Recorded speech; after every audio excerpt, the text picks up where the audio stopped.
But it is impossible that a soul, one in species, should belong to animals of different species. Therefore it is impossible that one individual intellectual soul should belong to several individuals.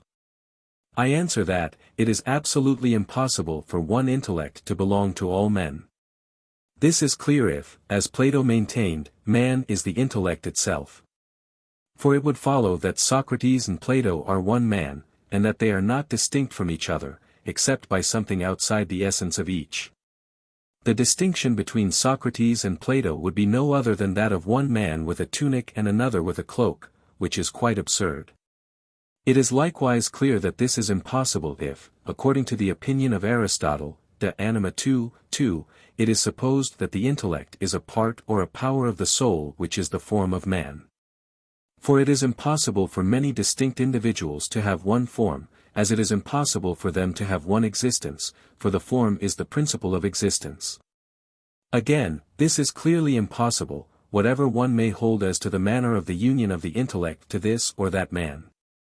For it is manifest that, supposing there is one principal agent, and two instruments, we can say that there is one agent absolutely, but several actions.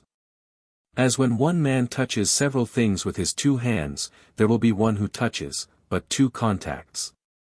If, on the contrary, we suppose one instrument and several principal agents, we might say that there are several agents, but one act. For example, if there be many drawing a ship by means of a rope, there will be many drawing, but one pull. If, however, there is one principal agent, and one instrument, we say that there is one agent and one action, as when the smith strikes with one hammer, there is one striker and one stroke. Now it is clear that no matter how the intellect is united or coupled to this or that man, the intellect has the precedence of all the other things which appertain to man, for the sensitive powers obey the intellect, and are at its service. Therefore, if we suppose two men to have several intellects and one sense, for instance, if two men had one eye, there would be several seers, but one sight. But if there is one intellect, no matter how diverse may be all those things of which the intellect makes use as instruments, in no way is it possible to say that Socrates and Plato are otherwise than one understanding man. And if to this we add that to understand, which is the act of the intellect, is not affected by any organ other than the intellect itself, it will further follow that there is but one agent and one action, that is to say that all men are but one understander, and have but one act of understanding, in regard, that is, of one intelligible object. However, it would be possible to distinguish my intellectual action from yours by the distinction of the phantasms, that is to say, were there one phantasm of a stone in me, and another in you, if the phantasm itself, as it is one thing in me and another in you, were a form of the possible intellect. Since the same agent according to divers forms produces diverse actions, as, according to divers forms of things with regard to the same eye, there are diverse visions. But the phantasm itself is not a form of the possible intellect. It is the intelligible species abstracted from the phantasm that is a form. Now in one intellect, from different phantasms of the same species, only one intelligible species is abstracted. As appears in one man, in whom there may be different phantasms of a stone, yet from all of them only one intelligible species of a stone is abstracted. By which the intellect of that one man, by one operation, understands the nature of a stone, notwithstanding the diversity of phantasms. Therefore, if there were one intellect for all men, the diversity of phantasms which are in this one and that one would not cause a diversity of intellectual operation in this man and that man. It follows, therefore, that it is altogether impossible and unreasonable to maintain that there exists one intellect for all men. Reply Obj. 1. Although the intellectual soul, like an angel, has no matter from which it is produced, yet it is the form of a certain matter, in which it is unlike an angel. Therefore, according to the division of matter, there are many souls of one species, while it is quite impossible for many angels to be of one species. Reply Obj. 2. Everything has unity in the same way that it has being, consequently we must judge of the multiplicity of a thing as we judge of its being. Now it is clear that the intellectual soul, by virtue of its very being,